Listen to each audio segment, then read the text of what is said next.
So welcome back friends. Today we will learn about mocking. Okay, so mocking is a very important concept in JUnit. Suppose I have a class A. Now this class uses another class B. Okay, class A uses class B. Okay, and in class A I have a method void m1. This uses, so how do we use class B? We take a reference of B in A. Okay, so this also calls method m1 of class A calls method m2 of class B. Okay, now what is class B? In class B, suppose there is another property for class C. Okay, and there is this method, this m2 is defined here. Okay, but this m2 in class B also calls another method m3 of class C. Okay, so there is class C, so there is void m3. So the behavior of class A is dependent on class B and class B is dependent on class C. So we are talking about unit testing. So suppose I want to write unit test for class A. Test for class A. So remember, we are doing unit testing, we are not doing integration testing. Okay, so which brings me to the important question to understand is what is the difference between a unit test and an integration test. In a unit test, you break your big functionality into small units. In our case, units are classes and methods. Okay, and then you test them. In integration test, you test the complete functionality as one. Okay, so since we are calling class A and we want to test this m1 method which is there in class A, but this m1 is calling this m2 method of class B. So when our test will call this m1 method, should it subsequently also call this m2 method? What do you think? Let me know. And before answering, remember that we are talking about unit test, we are not talking about integration test. So the answer is that no. Answer is a big no. We will not call m2. Why will we not call m2? Because it is a unit test. You can test whatever is written in class A. You cannot test what is written in class B because that will become an integration test. A is a separate unit, B is a separate unit. So now what is written in class A? In class A there is a call to m1. Call to m2. I'm sorry, not m1. Call to m2. So you can test whether m2 is called or not. But you cannot test the logic which is written, whatever implementation, for example, in M2 we are calling M3. So you cannot test the internal details or the logic which is written in M2. But you can test what the call for M2 which is made in M1. Okay. So how can you do this? How can you test a call? How can you test a call to a method without actually calling it? This is the magic which is called. Okay. So this is the magic. Why I'm using magic word?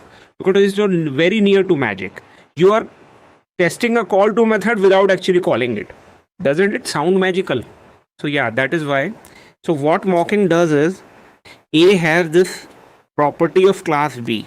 Instead of the real class B object, it will create a mock of class B and set in class A. So when you will call this mock of class B, you will not actually call the real class B. You will call the mock. Okay. So it will not be a real call. It will be a mock call. Hello. So now let's see an code example for this. So like we gave an example of A and B.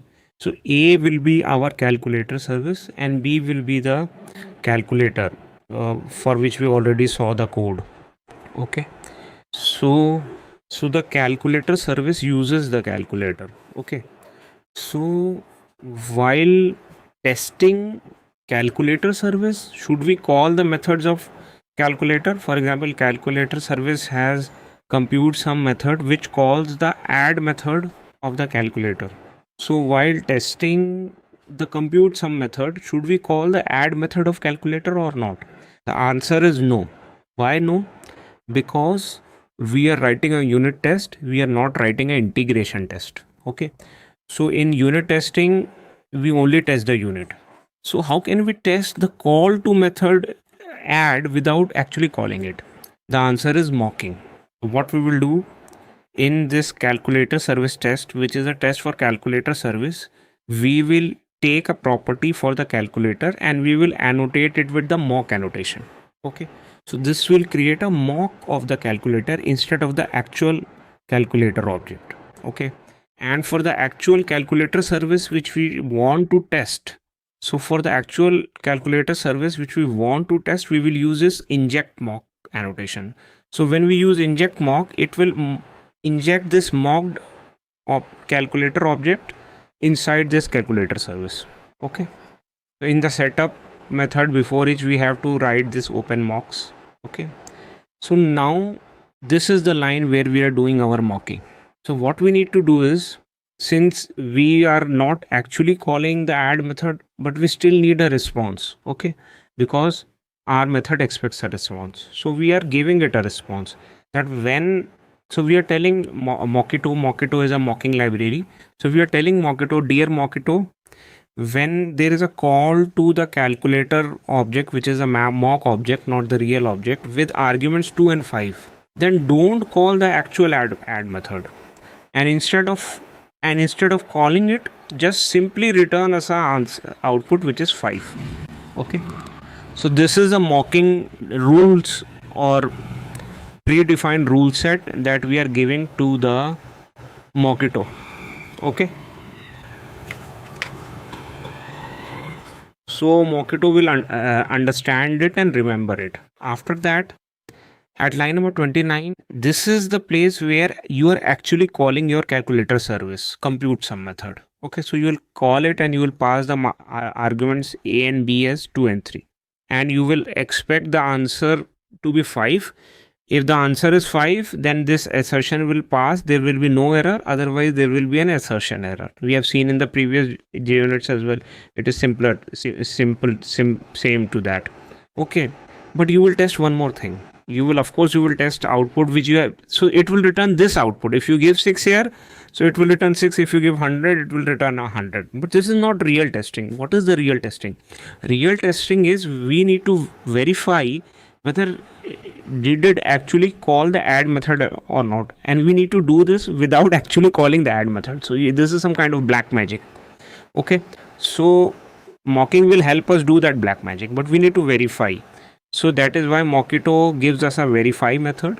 So you need to verify that on this calculator object which is here, this add method is called 1 times. So 2 times, 3 times, 4 times, how many times you write the call, you can verify that many times. We are just calling the add method 1 time in our computeSum method. So we will verify whether the add method of the calculator object is called 1 time or not.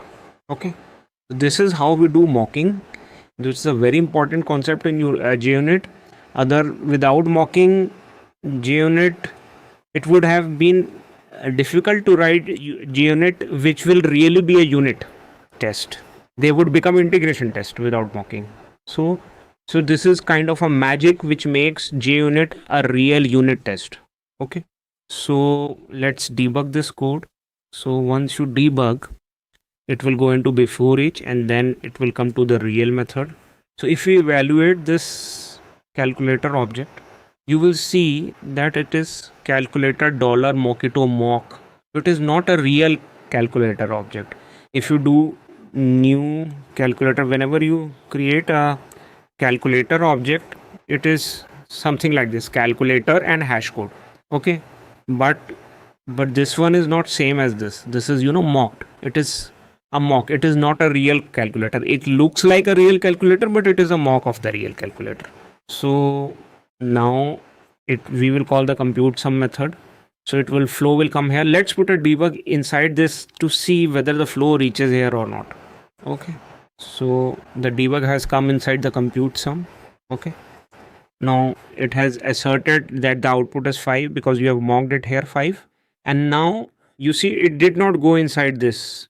We had a breakpoint here, but the float didn't go inside here. Okay, in the add method.